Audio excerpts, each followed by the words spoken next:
The least likely can be the most dangerous. Not really. Well, The belly of yeah, the beast. that is proven true at the end of Prime. Decepticons, the time to attack is now. Wait, what? Starscream! Blast off hide their defenses. The transport's guns will shred you to No bits. patience for your cowardice, Onslaught. Decepticons, it is time to reclaim the energon that is rightfully ours. Actually, if I'm being perfectly honest, I don't think Starscream's tactics are any different from Megatron's. I think it depends at times. Depends on the time of day. Megatron will listen to reason from his tacticians. Starscream will not listen to reason. Like, at all. And the way this game goes down, it's quite obvious. My god. Starscream in this game is excessively stupid. As compared to his character later on in the timeline, who is still kind of stupid, but retains some of his intelligent deviousness. Yeah. In fact, I would say he's more or less just more unlucky than anything else in Prime. Perhaps. Very unlucky. Well, that and Megatron might stick around like a bad rash. How do I stop this thing? Swindle, hit the back wheels. See what you can do to slow it down. I'll blast the wheel struts. Good idea. Yeah, we have Steve Bloom playing Swindle now. So that's another voice to add to the list. Steve Bloom plays Steve Bloom. The Imperator. Play Shockwave, Swindle, and later on Shrapnel or Pick. One of the Insecticons. Maybe all of the Insecticons. But either way, he's a multifaceted individual, many different vocal capacities, all of which sound kind of the same, but not really. They sound similar enough to the point where you can tell who it is. Swindle, that acid will eat you alive. You realize acid does more than just sit your paint job, right? Rocket! Peace! But yeah, this video, for the record, is going to have more than one chapter's worth in it. Because these the two chapters that are in this video would be too short on their own to sort of justify being one video. So yeah, we're gonna get a double dose this episode. It's gonna be that short. I suppose it could be longer depending on how bad your performance is, but in my case I did well enough in this level and the next level that a lot of time was saved. Okay, they will not stop shooting at me.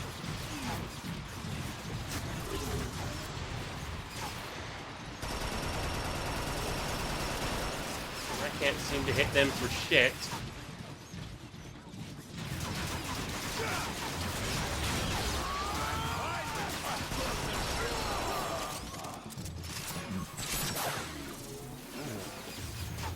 And for some reason, all Swindle gets is a grapple hook. You think Swindle would get all the sort of neatest gear in this game, given that he's Swindle? But no, he just gets a recycled ability from Jazz. Not a bad one, but in this level, it's kind of wasted.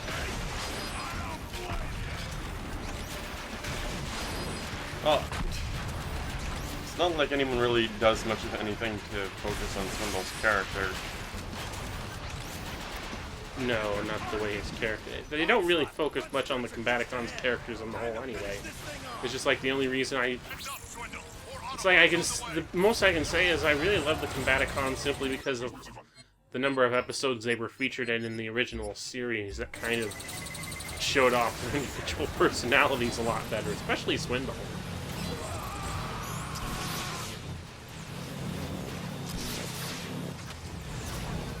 got the most solo screen time of all Combaticons.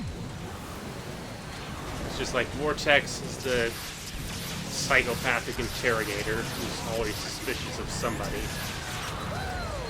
You're not telling me the whole truth. How about I spin you around in circles for 5 hours until you tell me the truth? There's Onslaught, the snooty tactician. There's Blast Off, the... Well, he's kind of snooty too. But he's an aerial attacker. And a space shuttle! That's great, isn't it? Yeah, a space shuttle. Not a jet. And then there's Brawl, the brainless beater blast dude. The thug! Yeah, he's the thug. You know, that's why you love him.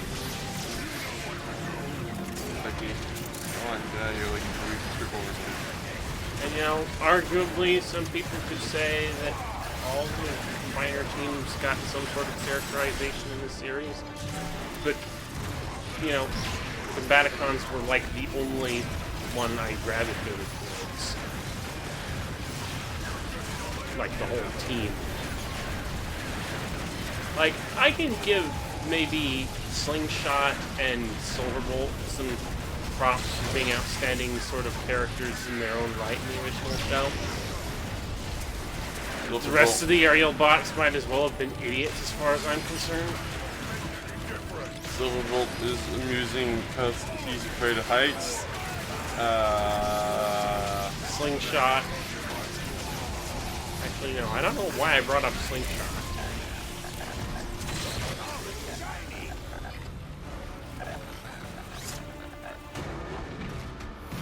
Maybe it was Skydive. Oh, what do I care? All the aerial bots are boring to me.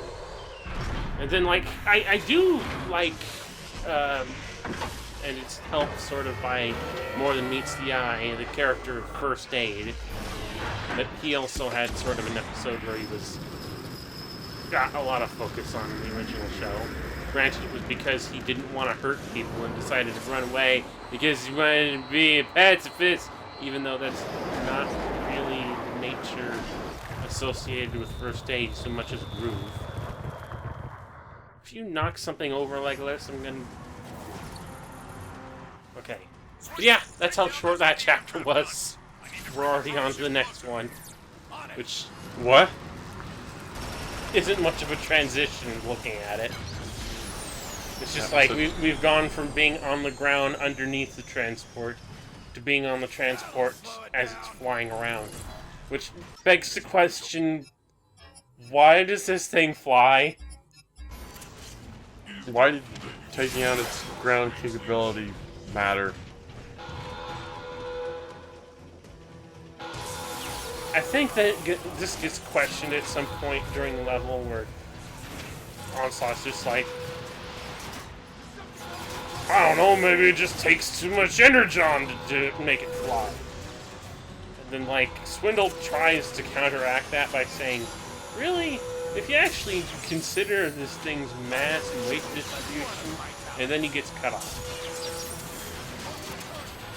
It's just like... Bye-bye. Okay. Using the gear... Well, using any weapon on the ship is kind of funny because everything decides to fly off the deck. As if momentum has suddenly decided to take into effect. Oh no! Ah! This kind of reminds me... This game could use more Wilhelm screens. Which reminds me, in MTS5, if you actually kill somebody but they're standing next to a rail, even if you shoot their head off, they'll scream as they fall. Or at least that's happened to me on a couple of occasions. Is the Wilhelm scream? No. Damn it. Swindle, you should be able to reach the anti-air cannons from the catwalk. But that's only if they do a rail fall. I'll get those guns offline. It's not like MGS5 is free of bugs by any stretch of the imagination. No. And that's kind of, as I hear, the reason why Kojima wants to turn a blind eye towards it, because he knows that he'll want to come back if he realizes that there are problems with the game. Or that it's not as perfect as he initially... It's not entirely perfect kind of thing. At least that's what I gathered from one article I read. He's just nope. I made the game. If it isn't perfect, I don't want to know. Because I know it'll just draw me back in. Oh, and recent news, Kojima actually put a cutscene into the game that no one was ever supposed to see. Hey? There is a secret cutscene in the game if every player disarms. Because you know with your FOB you can get nuclear warheads. If every player in the game disarms their nuclear warheads or has their nuclear warhead forcibly disarmed, it will trigger a special cutscene. Huh. Every single player, though. Well, that's interesting.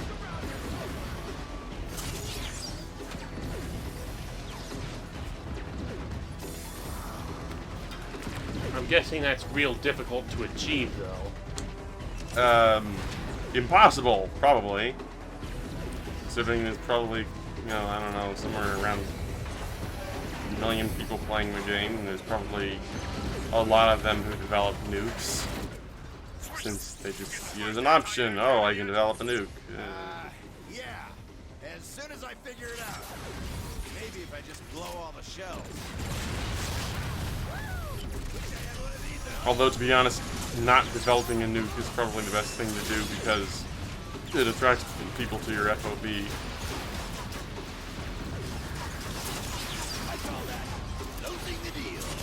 Because there's really more benefits to selling or disarming nukes than to actually having them. True.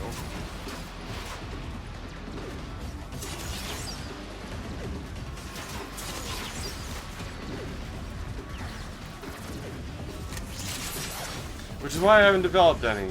And I think if I ever actually do get into the online thing, probably won't, because there's obviously a lot of hackers on the PC version already. I would probably only go about disarming nukes. Since, again, there's more benefits to that than actually happening. I don't know, maybe when the game reaches the end of its life cycle, there'll be a good chance that that cutscene will trigger. Never that simple. The only people, I can only guess that the only reason people know about this is because they've gone in and checked it. Well, yeah, the PC version, you can just get into the game's files. Load the files. Sorry, Kojima, that's just a fact. That's just a fact. If it was on console, probably would have been the secret. Probably would have been protected for months or maybe even years. But when you're on PC, someone just poke in there. Poke, poke, poke. Not that. Seriously? We're still trying to board this thing with drop ships? I haven't Neat stopped cutscene, the though. guns yet. Think of this as an encouragement to hurry the scrap up! Disable the shield. You're... Onslaught. I don't know. Sabotaging Well, the shield complex. yeah. Try that. Already on our way. I mean, I'll be honest, there is quite the Kojima, it does kind of lay it on, it's ignorable, but he does kind of lay it on thick that he kind of dislikes America and dislikes nukes. On the dropship and man the cannon. See the shield holds up to that. Now that's what I'm talking about. Rightfully so. I mean, he's Japanese, but but still. Fair enough, I suppose. Take that gun out now before it takes us out. Gets to a point. There are certain things you probably just don't need to say out loud. Like, at all. Or even fly out loud. It's up to them, Swindle. Hit it. Well, I'm not exactly a fan of nuclear weapons. I don't think anyone is, but Alright, here we go. One of the big game sellers. We need to take control of this ship. Combaticons, combine into Bruticus. Hey! Here's one metamorph in Dude-icus! They all combine and keep Superior behind as a big bad battle in Dude-icus! Yeah. Surprise! Put some Dwayne in there. Dude-icus. And once the textures load, yeah, G2 colors. You're Bring on the welcome. Dude-icus. One metamorphin Dude-icus. Fire destroys bridge. 90s. Fire explodes you- all steel things. Yeah. And if you listen carefully, There we go. this is the only time you're gonna hear those. So I go out of my way as much as possible to hit every single thing in case they might. Okay, seriously, his primary weapon is some kind of... Is it His primary weapon is a flamethrower. a flamethrower that blows things, that makes everything... It's basically the thruster nozzle from Blast Off being used as a flamethrower. And And then his shield weapon is Vortex's helicopter blade. neat.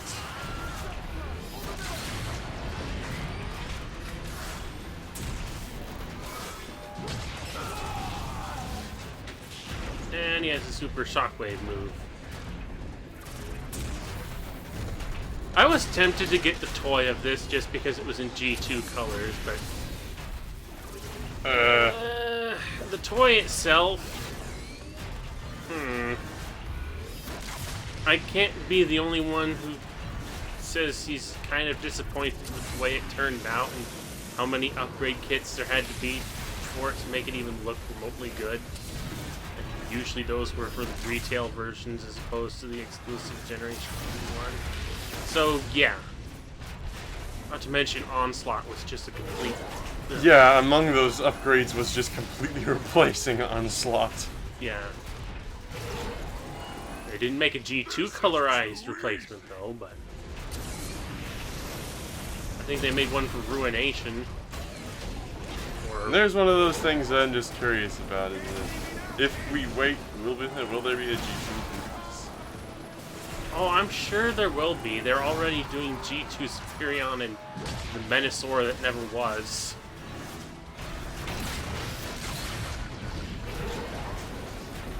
He's after the turbine. No, it's just To be honest, we've got defense, the whole of Defensor now, the American one. And I can't say I'm entirely against Combiner Wars. There's a lot of bad molds in it. Yeah, and the aerial bots and The aerial Stunticons- bots- the aerial bots and Stunticons are kind of... Awful. Well, it's not that they're awful, but They are. the one that I wanted from the Stunticons, the one character from the Stunticons I would actually have cared to own, is probably the worst of the toys. Breakdown, because his legs are the control room is just horribly ahead. misproportioned. Get those flaps lowered so we can fire!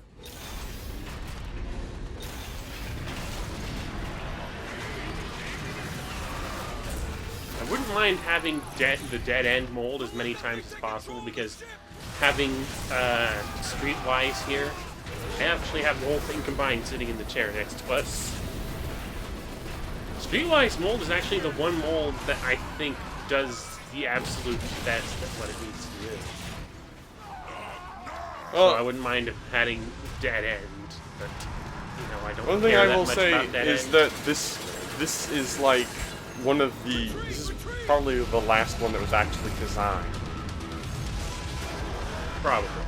And it's probably the best one. Well, what about Rook? What about Rook? He has ankle tilts. Are you to defy me? I've heard enough of his orders.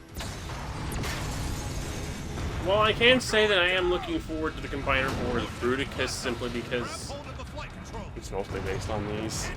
Oh, okay. The It's main mostly part. based on the stuff that we already have, with the exception of Blast Off is just a shitty, not even partially retooled slingshot mold. It's just like, really? You couldn't even manage a head. You managed to head for absolutely every other single combiner limb piece. An alternate head for it, and you couldn't do Blast Off. I wouldn't have minded that body. It wouldn't have been quite what I wanted. I wouldn't have minded it, but you couldn't even do the head right. Combaticons destroyed half of the energon supply in that crash. Kidding, Starscream? The Autobots would have taken it all. My team salvaged an operation that you screwed up from the get-go. No one addresses the leader of the Decepticons in such a manner. Arrest them! Further expressing Starscream's sheer incompetence. Oy vey. That was brutal! No! That's Dude-icus! Transformers Generation 2 Aerobots and Combaticons each sold separately.